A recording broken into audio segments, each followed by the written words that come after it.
आज जो बजट भारत की वित्त मंत्री आदरणीय श्रीमती निर्मला सीतारमण जी ने रखा है, वह बजट बहुत ही संतुलित, ऑल इंक्लूसिव और विकास को बढ़ावा देने वाला बजट है। यह बजट विकसित भारत के संकल्प को गति देने वाला बजट है। इस बजट में गरीब और किसान का कल्याण है, वंचितों का सम्मान है और नारी शक्ति और मध्यम वर्ग का उत्थान समाहित है। हमारा बजट इस प्रकार से कहा जाए तो यह आम व्यक्ति का बजट है, सिटीजन सेंट्रिक बजट है। ऐसे सर्वस्पर्शी और हर क्षेत्र के विकास को गति देने के लिए समर्पित बजट के लिए मैं आदरणीय प्रधानमंत्री श्री नरेंद्र मोदी जी का हार्दिक अभिनंदन करता हूं।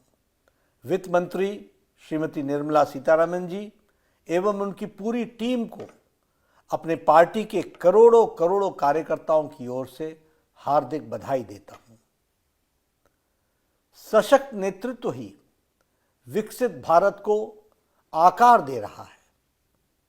प्रधानमंत्री नरेंद्र मोदी जी के कुशल नेतृत्व में देश विकसित भारत की यात्रा का साक्षी बन रहा है। पिछले 10 वर्षों में प्रधानमंत्री जी ने अथक परिश्रम के साथ लगभग 25 करोड़ लोगों को गरीबी की रेखा से बाहर निकाला है। साथ ही देश के मध्यम वर्ग के परिवारों को बहुत बड़ी राहत प्रदान करते हुए टैक्स में के दायरे में छूट 12 लाख रुपए तक का बढ़ा दिया है। इस बजट में युवाओं के कौशल, कृषि में निवेश और ग्रामीण क्षेत्रों में रोजगार के विकल्प सृजित करने पर खासा ध्यान दिया गया है। इस बजट में अध्यात्मवाद और आधुनिकता का अद्भुत संगम देखने को मिलता है। रामायण सर्किट और बुद्ध सर्किट के निर्माण की घोषणा के साथ साथ राज्यों के इंफ्रास्ट्रक्चर विकास के लिए 1.5 लाख करोड़ रुपए का प्रावधान किया गया है। न्यूक्लियर एनर्जी मिशन के लिए 20,000 करोड़ रुपए की शुरुआत में भारत ऊर्जा क्षेत्र में आत्मनिर्भर बनने की दिशा में एक बड़ा कदम है।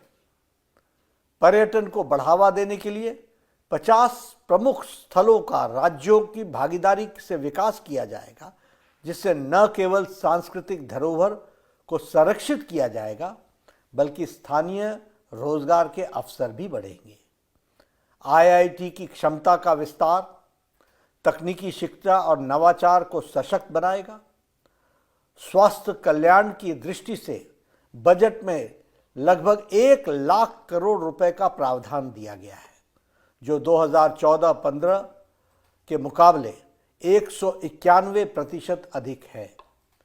कैंसर से पीड़ित मरीजों को राहत देने के लिए 36 लाइफ सेविंग ड्रग्स, 36 जीवन रक्षक दवाओं को कस्टम ड्यूटी से पूरी तरह छूट दे दी गई है। अगले वर्ष तक हमारे मेडिकल कॉलेजेस में 10,000 एक्स्ट्रा सीट जोड़ी जाएंगी। इस तरह हम प्रधानमंत्री जी के 5 सालों के 75,000 मेडिकल सीट्स जोड़ने के संकल्प को पूरा करने में अग्रसर है।